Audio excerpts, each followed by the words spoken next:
ঘুমোবো আমি, ঘুমোবে তুমি, গল্প শোনাবে ঘুম পড়ি। হালকা আলো, চোখ বন্ধ। চলো একটা গল্প শুনি। রাতের গল্প বাংলায়। আজকের গল্প মুচি আর দুই বামুনের কাহিনী। এক দেশে ছিল এক গরিব মুচি। গরিব হলেও মুচি ছিল ভীষণ কর্মঠ আর সৎ। বেচারা যতই খাটাখাটনি করুক না কেন, নিজের ভাগ্য ফেরাতে পারছিল না। দিন দিন বরং সে আরও গরিব হয়ে পড়ছিল। শেষমেশ অবস্থাটা তার এতই করুণ হয়ে গেল যে জুতো বানাবার জন্য চামড়াও কেনার পয়সা নেই। যতটুকু চামড়া ছিল তার কাছে আগে থেকে কেনা, তাতে খুব জোর এক জোড়া জুতো হতে পারে। তাই পরের দিন সকালে জুতো তৈরি করার জন্য আগে থেকেই সন্ধেবেলা মাপজোপ করে কাটাছেঁড়া করে জুতোর চামড়াটা তৈরি করে রাখলো মুচি, যাতে কাল সকালে উঠেই জুতো বানাতে তার সুবিধে হয়। তারপর শান্ত মনে ঈশ্বরের কাছে প্রার্থনা করে বিছানায় ঘুমিয়ে পড়ল। পরের দিন ভোরে মুচি সকালে উঠেই প্রার্থনা সেরে জুতো বানাবার জন্য কাজে বসতে গিয়ে টেবিলের ওপর দেখে নিখুঁতভাবে তৈরি করা এক জোড়া জুতো। মুচি জুতো দেখে অবাক। মুচি জুতো জোড়া দেখে হতবাক হয়ে ভাবল, এই জুতো জোড়া এত নিখুঁত কী করে হলো? জুতো জোড়া সেলাই এত চমৎকার, কোথাও বিন্দুমাত্র খুঁত নেই। মুচি এমন অসাধারণ জুতো কোনোদিন আগে দেখেনি। মুচি সেই জুতো নিয়ে দোকানে গেল। কিছু সময়ের মধ্যেই মুচির দোকানে এক ক্রেতা এলো। জুতো জোড়া তার ভীষণ পছন্দ হলো। বেশ ভালো দামে ক্রেতাটি জুতো জোড়া কিনে নিয়ে গেল বাড়িতে। জুতো বিক্রির টাকায় মুচি আবার গেল জুতোর জন্য চামড়া কিনতে। চামড়া নিয়ে সে বাড়ি ফিরল। চামড়া কেটে রাখলো তার টেবিলের ওপর আর ভাবলো কাল সকাল সকাল উঠে জুতো বানাবে। পরের দিন সকালে মুচির যখন ঘুম ভাঙে, তখন কাজের টেবিলে গিয়ে মুচি দেখে দুই জোড়া জুতো। জুতো দেখে সে তো অবাক। তৈরি কে করলো এই জুতো? কি অপূর্ব এই জুতো, কি নিখুঁত, কি চমৎকার! অল্প সময়ের মধ্যে দ্বিগুণ দামে বিক্রি হয়ে গেল ওই দুটো জুতো। মুচি আবার সেই পয়সা দিয়ে চামড়া কিনে আনলো। সে ভাবল চামড়াগুলো টেবিলের ওপরই রাখি, পরের দিন ঘুম থেকে উঠে দেখা যাবে। ঘুম থেকে যখন সে উঠল, আবার দেখল সেখানে অনেকগুলো জুতো, প্রায় 4 জোড়া জুতো। অদ্ভুত সব ঘটনা ঘটছে মুচির সাথে। মুচি সেই জুতোগুলো বিক্রি করে ফেলল। তারপর আরও চামড়া কিনল। চামড়াগুলো সন্ধেবেলা জুতোর মাপ করে কেটে রাখল। পরের দিন সকালবেলা আবার উঠে মুচি সেই একই জিনিস দেখে। সুন্দর সুন্দর জুতো সাজানো রয়েছে তার টেবিলের ওপর, চমৎকার সব জুতো। এইভাবে মুচি একসময় বেশ ধনী হয়ে গেল। এদিকে বড়দিন আর বেশি দেরি নেই। চারিদিকে বড়দিনের উৎসব শুরু হয়ে গেছে। বড়দিন উপলক্ষে বেশি করে কেনাকাটা চলছে, আনন্দ হুল্লোড় শুরু হয়ে গেছে।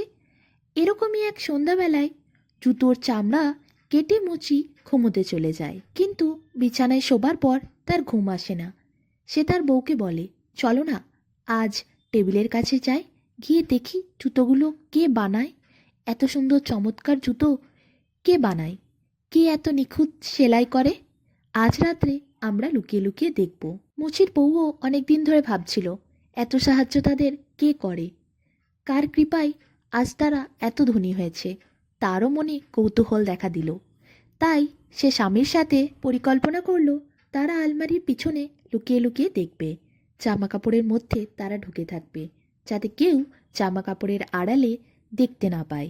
খাপটি মেরে তারা বসে থাকবে ওই জামা কাপড়ের আড়ালেই। রাত পেরিয়ে ঠিক যখন মধ্যরাত্রির সময়টা আসে, ঠিক সেই সময় মধ্যরাতে মুচি আর তার বউ দেখতে পায় দুজন খুদে খুদে আকারের দেবদূত কোথা থেকে বেরিয়ে এলো।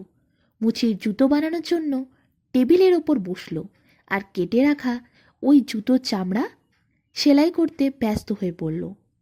বামুনের মতো দেখতে দুজন। তাদের গোটা দেহটা যেমন ছোট আকারের, সেরম হাতের আঙ্গুলও খুব ছোট ছোট। ছোট ছোট হাতের আঙ্গুল দিয়ে কি অপূর্ব সেলাই করে চলেছে তারা। মুচি আর মুচির বউ চোখের পলকই ফেলতে পারল না। তাজ্জব হয়ে গেল তারা এই দুটো বামনকে দেখে, তাদের কাজ দেখে। বামন দুটোকে এক মনে দেখতে আরম্ভ করলো মুচি আর মুচির বউ। টেবিলের ওপর থেকে চামড়াগুলো নিয়ে নিয়ে ভাঁজ করে তারা জুতো বানিয়েই চলছে। তারপর যেই ভোর হবার মুহূর্তটা এলো, ঠিক তার আগেই যেমন তারা হঠাৎ করে উপস্থিত হয়েছিল, তেমনি দ্রুত গতিতে তারা কোথায় যেন উবে গেল। পরের দিন সকালে মুচি আর মুচির বউ দুজনেই দুজনকে দেখতে থাকে এক দৃষ্টিতে খাবার টেবিলে বসে। মুচির বউ বলে, আচ্ছা, ওই ক্ষুদে বামুন দুটো আমাদের এত কিছু দিয়েছে, আমাদের অবস্থা ফিরেছে ওদের জন্যই। আজ আমরা ভালোভাবে খেতে পাই ওদের জন্য, ধনী হয়েছি ওদের জন্য, তাই তাদের কৃতজ্ঞতা জানানো উচিত আমাদের। হঠাৎ করে তারা এলো, হঠাৎ করে তারা চলে গেল। আচ্ছা, ওদের জন্য যদি আমরা ছোট ছোট জামা কাপড় বানাই, ওদের কত ভালো লাগবে বলো তো? এই শীতের সময় ওদের গায়েও তো দেখলাম না সেরকম কোনো শীতের পোশাক রয়েছে। ওদের জন্য জামা, প্যান্ট, কোট, মোজা সব তৈরি করে দেব, বুঝলে? মুচিও আনন্দিত হয়ে তার বউকে বলল, ওদের জন্য যদি কিছু করতে পারি আমারও খুব ভালো লাগবে জানো।